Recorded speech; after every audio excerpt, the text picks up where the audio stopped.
तो आज का हम लोग का टॉपिक है, इससे पहले वाले क्लास में हम लोगों ने देखा था कि इलेक्ट्रिक डाइपोल के एक्सियल पॉइंट पर हम क्या निकाल रहे थे, विद्युत क्षेत्र की तीव्रता, विद्युत क्षेत्र ज्ञात कर रहे थे। आज का जो टॉपिक है उसमें हम इलेक्ट्रिक डाइपोल के इक्वेटोरियल पॉइंट पे हम क्या निकालेंगे, विद्युत क्षेत्र की तीव्रता निकालेंगे, विद्युत क्षेत्र ज्ञात करेंगे। इलेक्ट्रिक डाइपोल आपको पता है कि ऐसा निकाय है, ऐसा सिस्टम है जिसमें दो समान आवेश होते हैं, लेकिन उसकी प्रकृति क्या होती है, विपरीत होती है। Equal charges but opposite in nature, और इसको बहुत छोटे से दूरी पर रख दिया जाता है। उस निकाय को हम क्या बोलते हैं, विद्युत द्विध्रुव बोलते हैं ना, डाइपोल बोलते हैं। सो यहां पे हमारे पास एक डाइपोल है, यहां पे हम आवेश रख रहे हैं प्लस का क्यू, और यहां पे आवेश रख दिए हैं माइनस का क्यू। ठीक है, अब ये जो पॉइंट है जो इसके सेंटर से परपेंडिकुलर पास कर रहा है, ये वाला पॉइंट, ये वाला लाइन, ठीक है ना, ये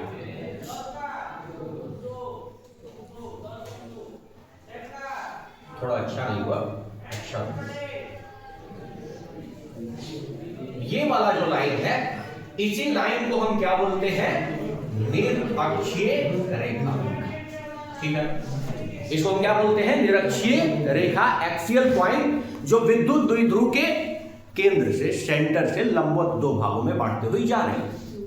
ठीक है, अब यहां पे कोई पॉइंट है, यहां पे कोई पॉइंट हमने ले लिया है, जिस पॉइंट को हम बोल रहे हैं पी पॉइंट, और इस पी पॉइंट पे हमें क्या निकालना है, विद्युत क्षेत्र की तीव्रता, इलेक्ट्रिक फील्ड निकालना है। ठीक है ना, तो क्या दिया है सर, अरे दिया क्या है, दिया ये है कि इस डाइपोल के बीच की दूरी 2a है।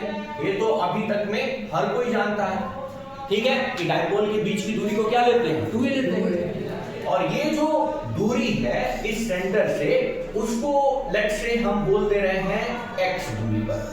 क्या बोल दे रहे हैं, x दूरी पर। यहां पे हम बोल दे रहे हैं कि ये सेंटर से कितनी दूरी पर है, x दूरी पर है। ठीक है, x दूरी पर, और इस P बिंदु पे हमें क्या निकालना है, विद्युत क्षेत्र निकालना है। किसके कारण, इस डाइपोल के कारण।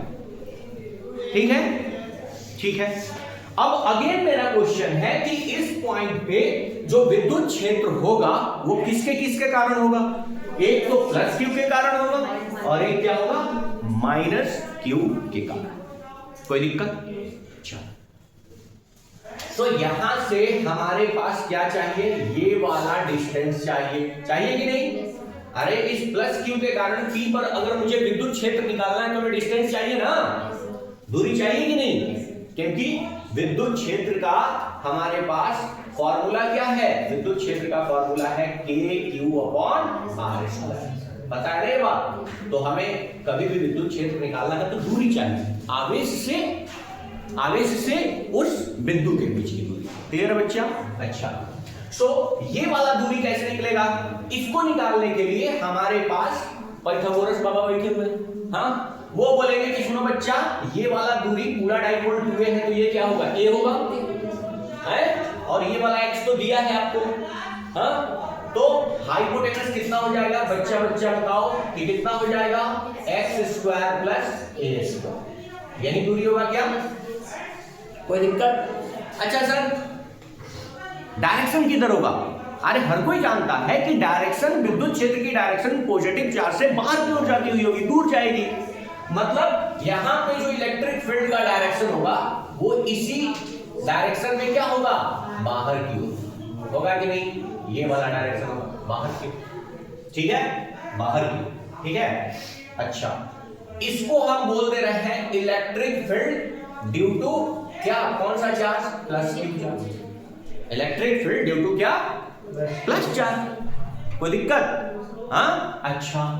तो एक बात बताओ कि हमारे पास किसी ने बोला कि E+Q का वैल्यू बता दो, E+Q का वैल्यू बता दो। डायरेक्शन तो हमने देख लिया है, तो हम क्या निकालेंगे, मैग्नीट्यूड। मैग्नीट्यूड क्या होगा, के क्यू अपॉन क्या, आर का स्क्वायर। आर यहाँ पे डिस्टेंस है ना, तो ये क्या हो जाएगा, root under X square plus A square का स्क्वायर। होगा कि नहीं होगा? अरे कोई दिक्कत? तो ये हमारे पास है मैग्नीट्यूड। इस मैग्नीट्यूड को हम ऐसा भी लिख सकते हैं E प्लस क्यू का जो वैल्यू होगा बच्चा लोग, वो होगा के क्यू अपॉन प्यारा सा x square plus A square. हाँ, रूट खा जाएगा ना, स्क्वायर क्या करेगा, रूट खा जाएगा। भूखा होता है, जहां पे रूट देखा स्क्वायर क्या करेगा, निकल जाएगा। क्लियर है? तो ये हो गया। अच्छा सर, क्या केवल यही इलेक्ट्रिक फील्ड प्रोवाइड करेगा? नहीं, एक नेगेटिव आवेश भी तो है या नहीं? अरे इसके चलते भी तो इलेक्ट्रिक फील्ड होगा। तो ये इलेक्ट्रिक फील्ड हम अब कैलकुलेट करेंगे। सर सबसे पहले इलेक्ट्रिक फील्ड अगर निकालना है तो दूरी पता होना चाहिए। अब एक बात बताओ कि ये वाला दूरी x square plus A square था, तो क्या ये दूरी दूसरा हो जाएगा? अरे इसके लिए भी ये वैल्यू ए है, ये वाला एक्स है, तो अगेन ये वाला भी दूरी क्या होगा, सेम होगा ना बच्चा। होगा कि नहीं?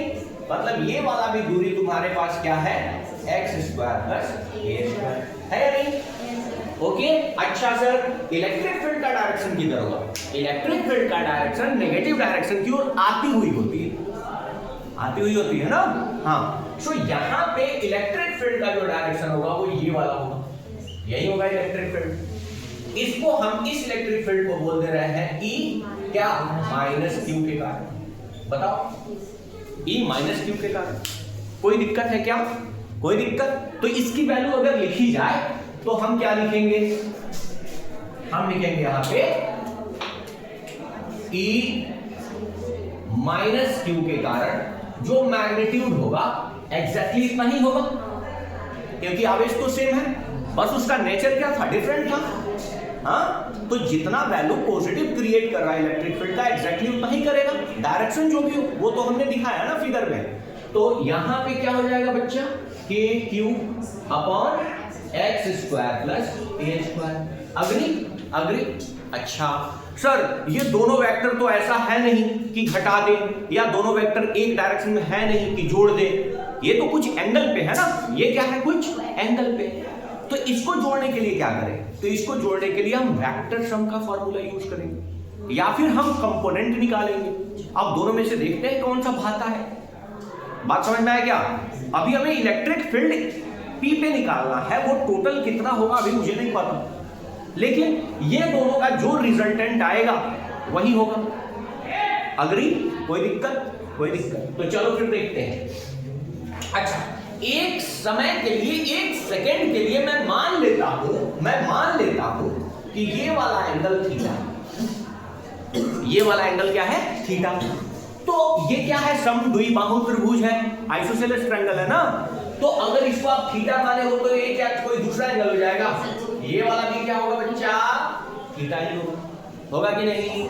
होगा कि नहीं? अच्छा, एक ऐसा काम करते हैं कि ये जो डाइपोल है इसके पैरेलल एक लाइन थोड़ा खींचते, ये वाला लाइन खींचते, ठीक है? ये वाला, ठीक है। अब बताओ यहां पे क्या बन रहा है, जेड बन रहा है क्या? अरे देखो, जेड बन रहा है क्या? हाँ, मतलब ये और ये लाइन पैरेलल है, तो ये अगर थीटा है तो ये भी क्या होगा, थीटा। अगर ये थीटा है तो वर्टिकली अपोजिट एंगल ये भी क्या होगा, थीटा। होगा कि नहीं? अच्छा, एक बात बताओ, क्या यहाँ पे जेड दिख रहा है क्या? दिख रहा है जेड? अरे यहाँ पे जेड नहीं दिख रहा है क्या? तो ये अगर थीटा है तो ये भी कितना हो जाएगा, ये भी कितना हो जाएगा, थीटा। क्या इस बात में किसी को प्रॉब्लम है? मैंने इस डाइपोल के पैरेलल एक लाइन खींच दिया। हाँ, यहाँ पे ये एंगल थीटा है तो ये भी एंगल क्या होगा, थीटा। और ये एंगल थीटा है तो ये भी एंगल, क्लियर बच्चा? अच्छा, दोनों एंगल बराबर है। अब मैं चाहता हूं E प्लस जो Q चार्ज के कारण इलेक्ट्रिक फील्ड है उसका कंपोनेंट इस डायरेक्शन में कंपोनेंट। अरे बच्चा जानता है कंपोनेंट निकालने का तरीका। ये आपके इससे हटके है, मैं आपको एक बार याद दिला दूं, ये r है, ये थीटा है, तो इस डायरेक्शन में क्या होगा, r cos थीटा, और इस डायरेक्शन में r साइन थीटा। यही तो दो कंपोनेंट होता है ना बच्चा, होता है या नहीं? मैं यही वाला फंडा यहाँ पे अप्लाई करने जा रहा हूँ, कोई दिक्कत है? चलो, सो इसका वैल्यू इधर हो जाएगा। अच्छा एक बात बताओ, ये दोनों का मैग्नीट्यूड क्या है? सेम है। तो यहाँ पे हम लेट कर ले रहे हैं, लेट कर ले रहे हैं, मान ले रहे हैं कि जो E प्लस Q का मैग्नीट्यूड है वो बराबर है E माइनस Q के मैग्नीट्यूड के, और इसको हम क्या बोलते रहे हैं? E बोलते रहे हैं। क्या बोलते रहे? E। हाँ, तो यहाँ पे इसका कंपोनेंट E cos थीटा यहाँ पे आ जाएगा, cos ऑफ थीटा। बताइए, अरे इसका कंपोनेंट एक आएगा ना, किसका? प्लस Q का। अच्छा, ये E माइनस Q का भी कंपोनेंट इसी डायरेक्शन में एक आएगा, क्योंकि cos थीटा यहाँ पे भी एंगल बन रहा है, तो ये वाला कंपोनेंट भी उतना ही होगा। दोनों का मैग्नीट्यूड सेम है, तो मैं E यूज कर रहा हूँ। E प्लस या E माइनस की जगह पर क्या यूज कर ले रहा हूँ? E यूज कर ले रहा हूँ, ठीक है। सो यहाँ पे एक ये भी कंपोनेंट देगा, हाँ, इसी डायरेक्शन में एक और कंपोनेंट आया, वो कौन सा आया? E cos theta. दो कंपोनेंट आया, क्योंकि प्लस वाला भी इस डायरेक्शन देगा और माइनस वाला भी इस डायरेक्शन में देगा। कोई दिक्कत? मतलब अब ये दोनों वेक्टर पैरेलल है, तो दोनों क्या हो जाएगा? ऐड हो जाएगा इस डायरेक्शन में। लेकिन सर ये एक ही कंपोनेंट तो नहीं देगा, दूसरा भी तो कंपोनेंट होगा, क्योंकि अगर एक वेक्टर को कंपोनेंट में आप तोड़ रहे हैं तो आप दोनों दिखाइए ना। क्या एक वेक्टर को अगर आप हटा रहे हो तो उसके जगह पर दोनों कंपोनेंट चाहिए, ठीक है। अब देखो, बहुत ध्यान से देखना है, यहाँ पे कलर अलग यूज करना चाहिए था, चलो फिर भी इसका बहुत ध्यान से देखना। इस वेक्टर का मैंने इस डायरेक्शन में ले लिया E cos थीटा, तो इसका एक परपेंडिकुलर डायरेक्शन में होगा कि नहीं? मतलब ये जो यहाँ पे होगा, ये इसका एक कंपोनेंट, वो कौन सा होगा? P sin theta. E है, E कोई दिक्कत? E sin थीटा, कोई दिक्कत? अरे भाई इस वाले वेक्टर को मैंने मार डाला है, अगर मार डाला है तो इसका एक x कंपोनेंट होगा और एक y कंपोनेंट। उसके बाद इसको भूल जाओ, ये फिगर में अब नहीं है। ये मरा तो वसीयत x एक्सिस के नाम और y एक्सिस के नाम कर गया। अरे चल गुजरा, मर गया, कहानी खत्म, वो नहीं दिखना चाहिए अब, ठीक है। अच्छा, सो इस वेक्टर का क्या सर? अरे इस वेक्टर का क्या सर? इस वेक्टर का एक कंपोनेंट तो आपने ले लिया, देखो एक कंपोनेंट तो इधर, तो एक कंपोनेंट वर्टिकली डाउनवर्ड आएगा ना y एक्सिस इसके लिए। अरे बताओ, एक कंपोनेंट इधर तो एक कंपोनेंट वर्टिकली, तो एक कंपोनेंट यहां पे जस्ट इसी के नीचे आएगा। समझ में आ रहा है क्या? किसका कंपोनेंट है ये? इस वाले। और ये कितना होगा? ये भी होगा E sin theta. E sin theta, तो E sin थीटा और ये E sin थीटा दोनों एंटी पैरेलल है और दोनों बराबर है, क्योंकि ये E का वैल्यू सेम है। E का वैल्यू क्या है बच्चा? सेम है। एक E sin थीटा ऊपर और एक E sin थीटा नीचे, दोनों का वैल्यू क्या है? बराबर, एंटी पैरेलल है, दोनों एक दूसरे को क्या कर देगा? कैंसिल आउट कर देगा। मतलब इस दोनों का सम क्या हो जाएगा? खत्म। बात समझ में आ रहा है क्या? हाँ, यहां पे मैं लिख भी देता हूं आपको कि यहां पे स्टार मार्क में आप ये समझो कि E sin थीटा तथा E sin थीटा दोनों एक दूसरे के विपरीत, हाँ, दोनों एक दूसरे के विपरीत है, हाँ, विपरीत। अतः नेट क्या हो जाएगा? 0। तो विपरीत है, इसीलिए कुल मिला के क्या हो जाएगा? तो हम y एक्सिस वाले के बारे में नहीं सोचेंगे।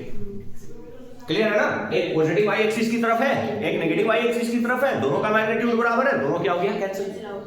यानी हमारे पास नेट इलेक्ट्रिक फील्ड केवल इस वाले डायरेक्शन में मिलेगा, x एक्सिस वाले डायरेक्शन में, और कुल मिला के कितना मिलेगा? 2E cos theta. तो यहां पे हम बोल सकते हैं E टोटल या कुल E जो होगा, हाँ, उसका मैग्नीट्यूड जो होगा वो E cos थीटा प्लस क्या होगा? E cos थीटा, यानी कुल मिला के हो जाएगा 2e cos ऑफ थीटा। कोई दिक्कत? कुल मिला के क्या हो जाएगा ये 2e cos थीटा। अरे होगा कि नहीं, होगा कि नहीं, कोई दिक्कत किसी को? अच्छा, तो अब इसकी वैल्यू कैलकुलेट करते हैं, ठीक है ना? अब इसकी वैल्यू कैलकुलेट करते हैं, चलो। तो ई टोटल ठीक है ना का मैग्नीट्यूड जो हो गया, 2 को तो 2 लिख दो भैया, और ये ई किसके बराबर है? प्लस क्यू का हो या माइनस क्यू का हो, दोनों ई किसके बराबर था? ई के, और ई का वैल्यू क्या है? KQ upon x square plus. अरे बताओ कोई दिक्कत है क्या? ई का वैल्यू हमारे पास, इस ई का वैल्यू प्लस हो या माइनस हो, यही तो ई है, और इस ई का मान है कितना? ये वाला दिख रहा है ना, ये दिख रहा है, हाँ, या फिर ये दिख रहा है, ये दोनों क्या है? सेम। क्लियर है बच्चा? तो यही वैल्यू वहां पे चिपकाना है ना, ई का मान। अरे कोई दिक्कत? ई का मान यही चिपकाना है, कोई दिक्कत? अच्छा, तो यहां पे क्या हो जाएगा? KQ अपॉन यहाँ पे x square plus a square, और प्यारा सा cos थीटा भी बचा हुआ है नहीं? अरे कोई दिक्कत? अब बताओ, हमें जो इस डेरिवेशन में करना था उसमें cos थीटा का मान तो कहीं दिया हुआ ही नहीं था, ये तो हमने अज्यूम किया था। तो इस थीटा को क्या करना होगा? हटाना होगा। हमें क्या पता है? केवल इस इलेक्ट्रिक डाइपोल का 2a लेंथ और x, तो इसी टर्म में हम ला देंगे cos थीटा का मान। अरे cos थीटा का मान, तो यहां से बताओ cos थीटा का मान बेस, अरे आधार बटा क्या? कर्ण। अरे बेस बाई हाइपोटेनस, तो बेस कितना? 1, हाइपोटेनस ये। क्या चिपका सकते हैं ऐसा? क्या चिपका सकते हैं? ये सब कोई जानता है बच्चा? इस फिगर में आप ये जानते हैं कि cos of theta equals to क्या है? a upon root over x square plus a। ये बात पता है क्या? ये क्लियर है आपको? कोई दिक्कत? तो ये वैल्यू चिपका दे, ओके। चलो, तो ये हो जाएगा ई टोटल का मैग्नीट्यूड बराबर 2KQ upon x square plus a square into हो जाएगा a बाई अंडर रूट। क्या अंडर रूट को ऐसे लिख दें? x square plus a square का 1/2। कोई दिक्कत? 1/2। अब बताओ, दोनों का बेस सेम है और गुना में है, तो पावर क्या हो जाएगा? ऐड हो जाएगा, जुड़ जाएगा ना बच्चा लोग। दोनों का बेस इसी को मान लो, x square plus a square. इस पे पावर कितना है? 1। अरे इस पे टोटल पे पावर कितना है? ये बात समझ में आ रहा है? टोटल पे पावर कितना है? 1, और इस पे पावर कितना है? 1/2। किसी को स्लेश मात्र भी कहीं कोई डाउट है क्या? समझ में आ रहा है क्या? ऐसा नहीं हो रहा है कि अपने पढ़ा रहा है अपने समझ रहा है ऐसा तो नहीं है। चल, सो यहां पे ये वैल्यू ई टोटल या नेट बोल सकते हैं, टोटल या नेट, ठीक है ना? मैं टोटल बोलता हूं, नेट भी बोला है, ठीक है? सो क्या हो जाएगा? 2KQA upon x square plus a square का पावर 1 प्लस 1/2 मतलब 3/2।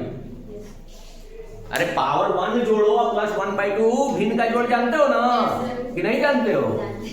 ना, कहीं नहीं जानता। हाँ, ठीक है। सो ये 3/2। क्लियर है बच्चा लोग? क्लियर है? अच्छा, तो एक बात बताइए कि हम इलेक्ट्रिक डाइपोल के डाइपोल मूवमेंट का फॉर्मूला क्या जानते हैं? Q into 2a। अरे जानते हैं कि नहीं? Q जहां पे आवेश है, अरे जानते हैं कि नहीं? ये देखो 2a दिख रहा है क्या, और ये k दिख रहा है क्या? अरे बताओ, ये Q दिख रहा है और ये 2a दिख रहा है। k को मारो बोली, k को हटाओ, ये 2a दिख रहा है और Q दिख रहा है। Q इंटू 2a को हम क्या बोल सकते हैं? Dipole movement. डाइपोल मूवमेंट, अरे बताओ, ठीक है? अच्छा, एक और बात बताओ, यहां पे एक और एग्जांपल। आप जानते हो ना कि a is very very less than क्या x? अरे बताओ, ये भी जानते हो आप एग्जांपल। डाइपोल छोटू सा होता है, हाँ, उसके बीच की दूरी आपको यहाँ बोर्ड पे दिख रही है। अरे इतना बड़ा हो जाए तो डाइपोल ही नहीं कहे ठीक है क्या? सो ये काफी छोटा है, ए इज वेरी स्मॉल। अगर ए बहुत छोटा है, हाँ, और इसको हमें स्क्वायर कर दे तो एक तो करेला और दूसरे नीम चढ़ा, तो वो और छोटा हो जाएगा और भुटकुसा हो जाएगा। इतना भुटकुसा हो जाएगा कि इसका कोई छाप ही नहीं रहेगा। हाँ, अरे ज्यादा सूट बूट पहन के सेंट मार के जाओगे तब ना छाप छोड़ोगे, कौन परफ्यूम लगे बड़ी अच्छा दिखता। हाँ, तो इसका कोई छाप नहीं छूटेगा। क्लियर है ना? मतलब इसकी कहानी खत्म हो जाएगी। बताए थे ना कि इस दुनिया में हम एक कहानी बनकर रह जाएंगे। कोशिश ये होनी चाहिए कि हमारे जाने के बाद जो हमारी कहानी हो वो बेहतरीन होनी चाहिए। ठीक है ना? तो ये छाप नहीं छोड़ेगा, ये दुनिया से निकल लेगा। अच्छा, दुनिया से निकल लेगा तो केवल एक्स स्क्वायर बचेगा, और ये एक्स स्क्वायर ई वाले 2 को टिप लिया है, तुरंत मार देगा कि नहीं? अरे बताओ, एक्स स्क्वायर गुना क्या होगा? 3/2 है, तो ये इसको कट कर देगा है। 2 चीज, एक ही चीज ऊपर एक ही चीज नीचे, दोनों। हाँ, तो x का क्या बच जाएगा? q। क्या ये बात समझ में आया? x का क्या बच जाएगा? q। तो इस फार्मूला को फाइनलाइज करके हम लिखते हैं कि e टोटल जो होगा या e नेट जो होगा उसका मैग्नीट्यूड k p अपॉन क्या हो जाएगा? x का q। k p upon x का q। क्या ये बात समझ में आया क्या? k p अपॉन x का q। हाँ, यानी जो एक्सियल पॉइंट पे आया था वो क्या आया था? हाँ, 2kp अपॉन एक्स क्यूब। मतलब उससे ये क्या होता है? आधा। उसका क्या होता है? और इलेक्ट्रिक फील्ड का जो इंटेंसिटी है वो इनवर्सली प्रोपोर्शनल है किसके? X cube. ये भी बात पता चलेगा ना? यहाँ पे एक बात ये भी पता चलेगा कि total electric field inversely proportional है किसके? X cube. बात समझ में आ रहा है क्या? अरे बात समझ में आ रहा है? हाँ, इस बात को थोड़ा सा अच्छे तरीके से छेड़ते हैं। क्लियर है ना? फिलहाल इस बात को नोट कीजिए। कोई दिक्कत, कोई परेशानी? चलो नोट करो इसको। अब यहां पे हम लोगों ने देखा इक्वेटोरियल पॉइंट पे कितना आया वैल्यू इलेक्ट्रिक फील्ड का? के पी अपॉन एक्स क्यूब। और एक्सियल पॉइंट पे ऑलरेडी देखे 2kp अपॉन एक्स क्यूब। अच्छा, इसके डायरेक्शन के साथ लिखने की थोड़ा सा स्टोरी हम लोग देखते हैं। यहां देखो ध्यान से कि ये कोई डाइपोल था, ये हमारे पास प्लस का क्यू था, ये हमारे पास क्या था? माइनस का क्यू। हमने इस पॉइंट पे इसके निरक्षीय किसी बिंदु पे हमने पोटेंशियल निकाला था, तो हम पोटेंशियल नहीं इलेक्ट्रिक फील्ड निकाला था। ठीक है, सो यहां पे हमारे पास दूरी जो थी उसको x लिया गया था। डाइपोल का टोटल लेंथ कितना था? 2a था। तो इधर इलेक्ट्रिक फील्ड था किसके कारण? प्लस क्यू के कारण। अच्छा, यहां से हमने यहां पे देखा ये इलेक्ट्रिक फील्ड हमारे पास था E माइनस क्यू के कारण। ठीक है, अरे क्लियर है? अच्छा, रिजल्टेंट जो हमारे पास आया वो इस डायरेक्शन में आया कि नहीं? यही तो आया रिजल्टेंट। अरे E नेट हमारे पास यही आया था। ठीक है, E नेट यही आया था। अच्छा, इसका मैग्नीट्यूड कैसा था? मैग्नीट्यूड था कितना? K P upon x। ठीक है, ये इसका क्या था? मैग्नीट्यूड। अच्छा, अगर मैं वेक्टर फॉर्म में लिखना चाहूं तो मैं ऐसा भी लिख सकता हूं E नेट इक्वल्स टू कौन सा? Minus kp upon x cube. अच्छा, ये कैसे लिख दिए सर? ये क्या है? माइनस अब क्यों लेके आ गए? अभी तक तो आप मैग्नीट्यूड के बारे में बात कर रहे थे। देखो, माइनस प्लस केवल डायरेक्शन बताता है। यहां पे वेक्टर क्वांटिटी कौन? E और कौन? Magnetic moment, dipole moment. कौन सा वेक्टर क्वांटिटी है? और डाइपोल मोमेंट। एक बात बताओ, इलेक्ट्रिक डाइपोल मोमेंट का मतलब डाइपोल मोमेंट द्विध्रुव आघूर्ण की दिशा कैसी होती है?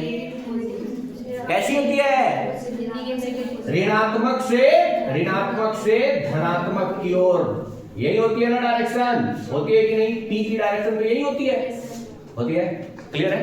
पी का डायरेक्शन क्या होता है? माइनस क्यू से प्लस क्यू से।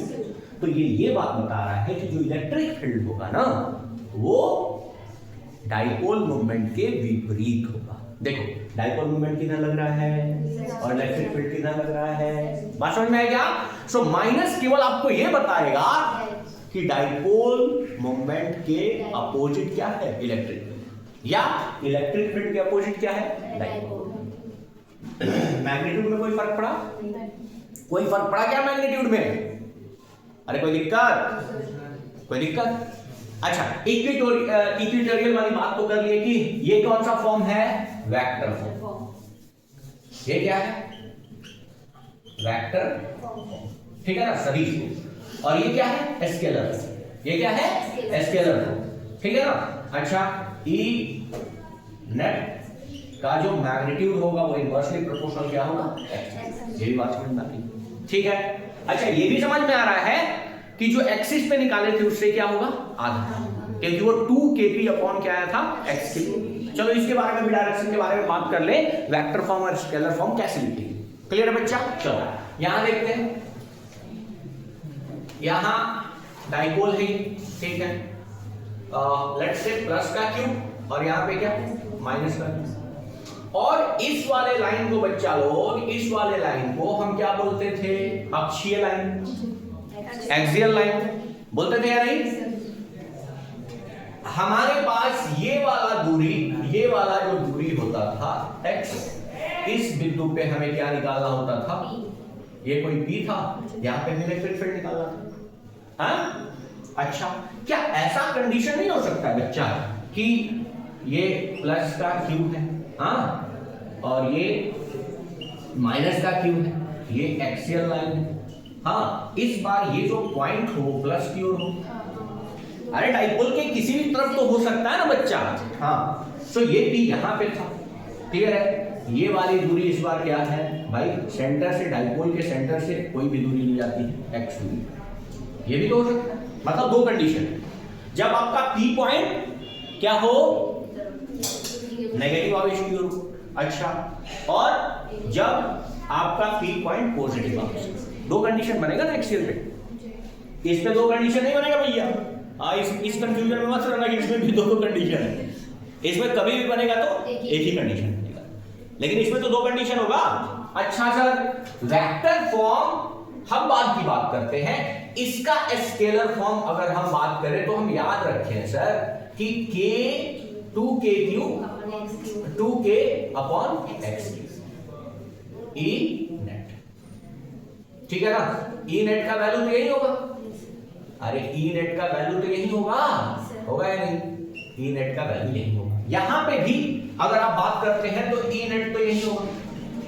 ई नेट का वैल्यू क्या होगा? 2k p है, सॉरी, क्या होगा? 2kp upon x। यहां पे भी यही होगा या नहीं? अब बात आती है कि सर स्केलर फॉर्म तो हो गया, अदिश रूप मतलब मैग्नीट्यूड के बारे में खाली बात तो हो गया, आप हमें क्या बताइए? वेक्टर फॉर्म बताइए। बहुत ध्यान से सुनिएगा, दो आदमी में लड़ाई हो रही, फाइटिंग, कौन जीतेगा? जो जीतेगा उसी के डायरेक्शन में क्या हो जाएगा? इलेक्ट्रिक फील्ड का डायरेक्शन होगा या नहीं? अरे होगा।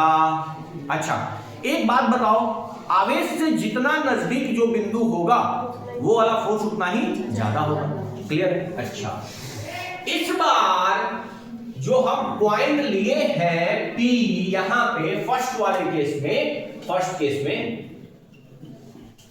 ठीक है ना? फर्स्ट केस में जो P पॉइंट लिए वो नेगेटिव आवेश की ओर है, नजदीक है, तो यहां पे कौन जीतेगा? E Q वाला क्या हो जाएगा? माइनस Q वाला क्या हो जाएगा? जीत जाएगा, और E प्लस वाला क्या हो जाएगा? छोटा सा हो जाएगा, E प्लस Q तो हार जाएगा। यहां कौन जीतेगा? माइनस Q वाला जीतेगा। अच्छा, अब बताओ डाइपोल मूवमेंट का डायरेक्शन कैसा? नेगेटिव से है, बताओ। ये P है, P पॉइंट क्यों ले रहे हैं? दोनों P में कंफ्यूजन हो जाएगा। अच्छा चलो कोई बात नहीं, ये P जो है इसका डायरेक्शन तो क्या होगा, नेगेटिव से पॉजिटिव। और हमारे पास इलेक्ट्रिक फील्ड का भी डायरेक्शन इसी डायरेक्शन में आ रहा है या नहीं, तो इस बार ये पॉजिटिव साइन के साथ होगा। मतलब इसका ये स्केलर फॉर्म था ना, है, इसका अगर हम वेक्टर फॉर्म में लिखे तो E नेट इक्वल्स टू क्या हो जाएगा, 2k, P पर भी क्या आ जाएगा वेक्टर सिंबल और H हो जाएगा। ये इसका क्या हो जाएगा, वेक्टर फॉर्म। बात समझ में आ गया, सदिश रूप हो जाएगा। अच्छा यहां पे क्या होगा, यहां वाला बात करते हैं। इस बार प्लस वाला के नजदीक है ये P बिंदु, अरे P बिंदु प्लस वाले के नजदीक है, तो ये वाला फोर्स, ये वाला इलेक्ट्रिक फील्ड E प्लस क्या होगा, प्लस Q वाला ज्यादा होगा और Q से दूर है, तो ये वाला क्या होगा, छोटा होगा, है E माइनस Q के कारण होगा या नहीं। तो इस बार कौन जीत रहा है, प्लस वाला जीत रहा है, मतलब इस डायरेक्शन में इलेक्ट्रिक फील्ड लग रहा है, लग रहा है या नहीं, लग रहा है, हाँ इस डायरेक्शन में लग रहा है। इसमें क्या हुआ था, हाँ इसमें तो ठीक था, ठीक है ना, इसमें प्लस, ठीक है माइनस है नहीं है, ठीक है। इलेक्ट्रिक फील्ड इस डायरेक्शन में जीता ना, माइनस प्लस वाला जीता है इस डायरेक्शन में। और डाइपोल मोमेंट का डायरेक्शन कैसा है, यहाँ पे Q के कारण इधर आ रहा था, ठीक है, और प्लस के कारण भी माइनस के कारण कैसा आ रहा है, माइनस के कारण भी इधर ही आ रहा है ना डाइपोल मोमेंट का डायरेक्शन, और जीता भी यही है। और प्लस के कारण भी क्या हो रहा है, हमारे पास डाइपोल मोमेंट का डायरेक्शन भी क्या है, माइनस Q से प्लस Q की ओर, और जीत भी यही रहा है नहीं, मतलब दोनों में वेक्टर फॉर्म क्या होगा, सेम होगा। E नेट, अरे माइनस के नजदीक है तो माइनस वाला जीत जा रहा है, माइनस के नजदीक है तो माइनस वाला जीत जा रहा है, और डाइपोल मोमेंट का डायरेक्शन क्या हो जा रहा है, अपोजिट, तो दोनों सेम आ जा रहा है। यहाँ पे प्लस वाला जीत रहा है तब भी वही बात हो रहा है, ठीक है। तो यहाँ पे क्या हो जाएगा, 2kp अपॉन x क्यूब, ठीक है ना। दोनों का डायरेक्शन क्या होगा, दोनों का डायरेक्शन क्या होगा, कोई दिक्कत, कोई दिक्कत, मतलब एक्सियल पॉइंट पे हमेशा जो आपका विद्युत क्षेत्र होगा वो डाइपोल मोमेंट मतलब द्विध्रुव आघूर्ण की दिशा में ही होगा। क्षेत्र की दिशा, विद्युत क्षेत्र की दिशा और द्विध्रुव आघूर्ण की दिशा दोनों क्या होगी, कोई दिक्कत, कोई परेशानी, समझ में आया यहां तक, ठीक है ना। चलिए इसके आगे हम लोग देखते हैं अगली